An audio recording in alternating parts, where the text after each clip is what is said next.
நடந்து முடிந்த 18வது மக்களவை ஒன்றிய தேர்தலுக்கு பிறகு நடைபெற்றுக் கொண்டிருக்கிற கூட்டத்தொடரில் ஆரிய RSSின் வரலாற்று திருப்புவாதத்தை முறியடித்து போர்க்குணத்தோடு முகமதியர்கள், கிறிஸ்தவர்கள் அந்நியர்கள் என்றால் ஆரியர்களும் அந்நியர்கள்தானே என்று கேள்வி எழுப்பிய நீலகிரி நாடாளுமன்ற தொகுதி உறுப்பினர் ராசா அவர்களை பாராட்டி கழக கொள்கை பரப்பு துணைச் செயலாளர் பெருனர் கிள்ளி வாழ்த்து தெரிவித்து சிறப்பு பேட்டி. 18வது மக்களவைத் தேர்தல் ஒன்றிய அளவில் நடந்து முடிந்து மாண்புமிகு மதிப்பிற்குரிய பிரதமர் மோடி அவர்கள் 3வது முறையாக பொறுப்பேற்று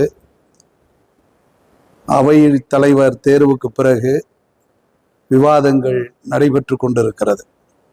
குறிப்பாக 3 தினங்களாக நடந்து கொண்டிருக்கிற நாடாளுமன்ற விவாதத்தில் நமது மதிப்பிற்குரிய திராவிட முன்னேற்ற கழகத்தினுடைய துணை பொதுச் செயலாளர், நீலகிரி நாடாளுமன்ற உறுப்பினர், சிறந்த சிந்தனையாளர் சகோதரர் ராஜாவாக இருந்தாலும், காங்கிரஸ் பேர் இயக்கத்தினுடைய தலைவர், இன்றைய நாடாளுமன்றத்தினுடைய எதிர்க்கட்சி தலைவர் ராகுல் காந்தி அவர்களுடைய உரையாக இருந்தாலும், அதே போல நமது எழுச்சி தமிழர் தொல் திருமாவளவன் அவர்களுடைய உரை, இவைகளெல்லாம் ஒரு பெரிய தாக்கத்தை உருவாக்கி இருக்கிறது. அதனுடைய அடிப்படையில் தான் இன்றைக்கு 140 கோடி மக்களில் ஒடுக்கப்பட்ட மக்களின் குரலாக ஒலித்து கொண்டிருப்பது. அந்த ஒலிப்பதற்கான காரணம், இந்திய கூட்டணியை உருவாக்கி 4ஆம் திராவிட தமிழினத்தின் தலைவராக, திராவிட முன்னேற்ற கழகத்தின் தலைவராக, தமிழக முதல்வராக இருக்கிற கலைஞரின் பிள்ளை கழகத் தலைவர் அண்ணன் ஸ்டாலின் அவர்கள் உருவாக்கிய கொள்கை கூட்டணி, திராவிட சிந்தனை கூட்டணி, பகுத்தறிவு கூட்டணி, சுயமரியாதை கூட்டணி என்று தென்னகத்திலிருந்து வடக்கே இருக்கிற மக்களுக்கு வாழ்வளிக்கிற, சுயமரியாதை உருவாக்குகிற அல்லது சுயமரியாதை என்கிற பகுத்தறிவு மானுட விடுதலையை உருவாக்குகிற தாக்கத்தை இன்றைக்கு 18வது நாடாளுமன்ற அவையில் சகோதரர் ராஜா அவருடைய உரை மிக முக்கியத்துவம் வாய்ந்ததாக இருக்கிறது. விடுதலை இந்தியாவில் நாடாளுமன்றத்தினுடைய 17 நாடாளுமன்ற தேர்தலில் அவைகள் கூடி விவாதித்து ஏறத்தாழ 75 ஆண்டு காலம் உருண்டோடி இருக்கிற நாடாளுமன்ற அவையில் முதல் முறையாக பெரியாரின் பிள்ளையாக, பேரனாக, அம்பேத்கரின் பிள்ளையாக, பேரனாக, அயோத்திதாசன் ஐயன் திருவள்ளுவர், ஏன் இன்னும் ஒருபடி மேலே போய் சொன்னால் புத்தம், கிறித்துவம், இஸ்லாம் என்று இருக்கிற மத மார்க்கத்தில் அந்த தலைவர்கள் தந்திருக்கிற தத்துவத்தை எல்லாம் இதயத்தில் தாங்கி உலகளாவிய அளவில் இருக்கக்கூடிய 3 தத்துவங்கள், நாசிசம், பாசிசம், சோசியலிசம் என்று சொல்வார்கள்.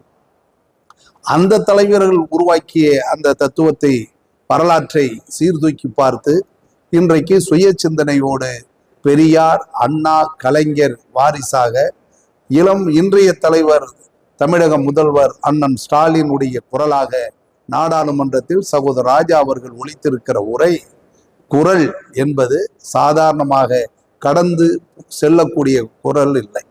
அவருடைய வார்த்தைகளும் அவருடைய வரிகளும் நெஞ்சுரத்தோடு, போர்க்குணத்தோடு, இன்னும் சொல்ல போனால் அண்ணல் அம்பேத்கர் வடித்து தந்த அந்த அரசியல் சட்டத்தை உள்ளடக்கி பெரியார் பகுத்தறிவு சிந்தனை தந்திருக்கிற அந்த போர்க்குணத்தோடு நாடாளுமன்றத்தில் இதுவரையிலும் எந்த நாடாளுமன்ற உறுப்பினரும் பதிவு செய்யாத வரலாற்று பதிவை பதிவு செய்திருக்கிறார். அது என்ன பதிவு என்றால், இன்றைக்கு RSS தான் மோடியின் ஆட்சியின் சூத்திரதாரிகள். RSSனுடைய நோக்கர்கள் தான் நாடாளுமன்ற தேர்தலை நடத்தி முடித்திருக்கிறார்கள். அதனுடைய பின்னணி நாம் பின்னால் போவோம். ஆனால் இன்றைக்கு நாடாளுமன்றத்திலே மிக தெளிவாக சொல்லியிருக்கிறார்கள், நான் இறையாண்மைக்கோ அல்லது கடவுளுக்கோ எதிரானவன் அல்ல. ஆனால் கடவுள் என்கிற மதமும் மதத்தின் பெயரால் உருவாக்கியிருக்கிற சாதிய கட்டமைப்பும் நொறுக்கப்பட வேண்டும். காரணம், அங்கே மனிதாபிமானமும் மானுடமும் மதிக்கப்படுவதில்லை. இதுதான் அண்ணல் அம்பேத்கர், தந்தை பெரியார், பேரறிஞர் அண்ணா, தலைவர் கலைஞர் எங்களுக்கு விட்டு சென்றிருக்கிற சொத்து. இந்த சொத்தை, கொள்கையை எங்கள் இரத்த நாணங்களில் ஏற்றிக்கொண்டு பொது வாழ்க்கை என்பது வெறும் பதவி, பகிட்டு, பணம் என்பதை கடந்து வருகிற தலைமுறைக்கு, வாழ்கிற மானுட சமுதாயத்திற்கு ஏதேனும் ஒரு வகையில் சனாதான கொள்கையிலிருந்து விடுதலை பெற்று கல்வி, பொருளாதாரம், சமூகத்தில் சுயமரியாதை இவைகளை கிடைக்க வேண்டும் என்பதுதான் ஒரு அரசியல் என்பதும் பொது வாழ்க்கை என்பதும். அந்த வகையில் இன்றைக்கு நாடாளுமன்றத்தில் சகோதரர் ராஜா அவர்கள் பதிவு செய்திருக்கிற கருத்து என்னவென்றால், வரலாற்று திருப்புவாதம் என்பார்கள். வரலாற்றை மண் மோட செய்வது அல்லது மழுங்கடிப்பது, மடை மாற்றுவது, திசை திருப்புவதை அண்மையில் பாரதிய ஜனதாவும் RSSும் அவர்களுக்கு கிடைத்திருக்கிற அதிகாரத்தை வைத்து மிகப்பெரிய அளவிலே மடைமாற்றம் செய்து மக்களை ஐதீகம், நம்பிக்கை, மதம், கடவுள் என்கிற பெயரில் வடக்கே இருக்கிற மக்களை ஏமாற்றுவதைப் போல தெற்கே தந்தை பெரியாரால் உருவாக்கப்பட்டிருக்கிற தமிழகத்து மக்களையும் ஏமாற்றலாம் என்று எண்ணினார்கள். இந்த நாடாளுமன்ற தேர்தல் அதற்கு இந்த நாட்டு மக்கள் பதில் சொல்லியிருக்கிறார். ஆனால் சகோதரர் ராஜா அவர்களுடைய பதிவு, முகமதியர்கள், கிறித்துவர்கள், அந்நியர்கள் என்றால் ஆரியர்கள் யார் என்று முதலிலே நாடாளுமன்றத்தில் குரல் எழுப்பியவர் சகோதரர் ராஜா. ஆகவே ஒடுக்கப்பட்ட பார்ப்பனர்கள் அல்லாத, ஆரியர்கள் அல்லாத 140 கோடி மக்களின் சார்பில் எனது குரலாக திராவிட மண்ணிலிருந்து நான் ஒரு பகுத்தறிவாதி, பெரியாரின் பேரன் என்கிற அடிப்படையில் அவருக்கு நன்றியை உங்கள் ஊடகத்தின் மூலமாக சொல்லிக் கொள்கிறேன். இன்னொரு முறை நாடாளுமன்றத்திலோ அல்லது பொதுவெளியிலோ இஸ்லாமியர்கள் அந்நியர்கள் என்று, கிறித்துவர்கள் அந்நியர்கள் என்று ஆரியர் கூட்டத்தின் தலைமை தாங்குகிற RSSின் கட்டளையை, அவர்கள் செய்தியை பாராளுமன்றத்திலோ மக்கள் மன்றத்திலோ பாரதிய ஜனதா பேசுமே ஆனால் ராஜாவின் கேள்விக்கு நாடெங்கும் எதிர்வினை ஆற்றுகிற உணர்ச்சியை நாட்டு மக்கள் 140 கோடி மக்களும் பெறுவார்கள்.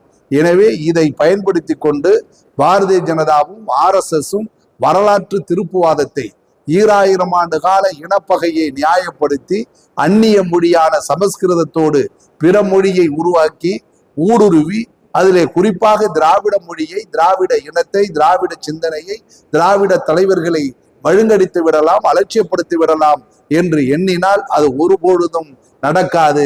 பெரியாரும் அம்பேத்கரும் ஐயன் திருவள்ளுவராகவும் சகோதரர் ராஜா அவர்கள் அண்ணா உருவில் கலைஞரின் சிந்தனையை தாங்கி இன்றைக்கு நாடாளுமன்றத்திலே பதிவு செய்திருக்கிறார்.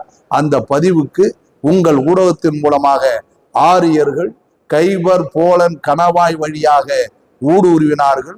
ஊடுருவது மட்டுமல்ல, உலகம் கடவுளுக்கு கட்டுப்பட்டது, கடவுள் எங்கள் மந்திரத்துக்கு கட்டுப்பட்டது, மந்திரம் எங்களுக்கு கட்டுப்பட்டது.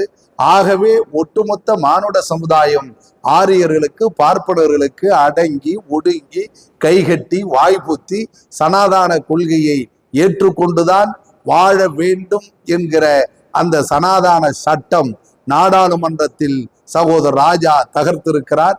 எனவே அவருக்கு உங்கள் ஊடகத்தின் மூலமாக நன்றியை, பாராட்டை தெரிவித்துக் கொள்கிறேன்.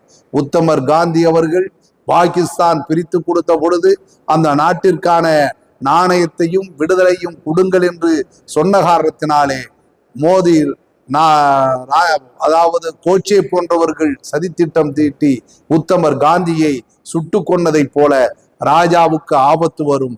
ஆனால் ராஜாவுக்கு ஆபத்து என்றால் இந்த நாடு மட்டுமல்ல, 140 கோடி மக்களும் அதற்கான எதிர்வினை ஆற்றுவார்கள். எனவே RSS யாரையும் சனாதான கொள்கை எதிர்ப்பாளி போராளிகளாக தென்னகத்தில் இருந்து போயிருக்கிற சகோதரர் திருமாவளவனாக இருந்தாலும், ராஜாவாக இருந்தாலும், ஏன் இன்னும் 40 நாடாளுமன்ற உறுப்பினர்களும் தமிழ்நாட்டில் இருந்து இந்திய கூட்டணியில் கழகத் தலைவர், தமிழக முதல்வர் அண்ணன் ஸ்டாலினின் தயாரிப்பாக அவர்கள் போயிருக்கிறார். நாடாளுமன்றத்தில் எழுப்பப்படுகிற குரல் என்பது அரசியலுக்காக அல்ல, லாவணி கச்சேரி என்று நிர்மலா சீதாராமன் விவாதிப்பதை போல அல்ல.